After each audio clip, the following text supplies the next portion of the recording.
Hi, I'm Omid, and today I'm going to show you how to select rows of tables by 12 different amazing functions. These are the functions. Let's check and learn all of them. This is the example table that I'm going to use in this session. It includes 4 columns: row, date, product, and quantity. To make it easier, let's rename this step and say table C as an input. So the first function is Table.FirstValue. I'm going to use Table.FirstValue. And let's press enter. Always going to export this value, the first value inside the table, as an output. The next formula is Table.Skip. So let's write skip and see the results. Yeah, by using this function you can remove the first row of table. There is also another function for removing rows. You can say Table.RemoveFirstN, and you can write, for example, 3 as the first input. So in this function, this one should be lowercase. Yeah, by inserting 3 in the second input means that remove the first 3 rows inside the table. You can also use Table.RemoveLastN for removing the last rows inside the table. It means that remove the last 3 rows in the table. We have the same formula for selecting the first or last row inside the table. Let's write Table.First. It just receives one input and result in the first row of table in type record. See, this is related to the first row of table. And if you write Table.Last, it results in the last row of table as an output in type record.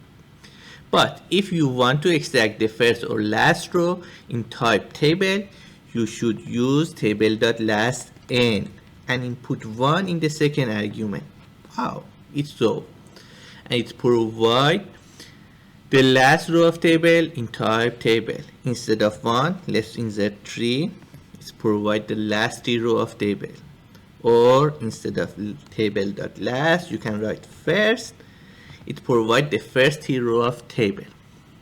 So instead of inserting 3 as the second argument, you can use another type of condition. So let's copy this title and say each this column equal to A and see the result. It provides the first 2 rows. In this case, it started from the first row and provide all continuous rows from starting which have A in the product head column. So if we write, for example, quantity greater than 2, see the result. Quantity greater than 2, it provides this result. Actually, I start from the first row. This is greater than 2, greater than 2, greater than 2, but this one is not greater than 2. So it's stop searching and do not search for rows greater than 2 in the next rows.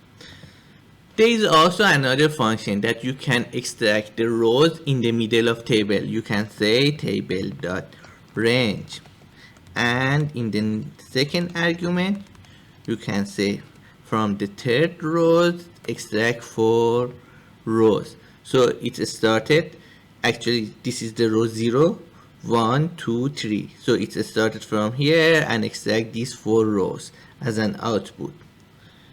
Or you can say instead of 3, 5. So it's going to extract these 4 rows.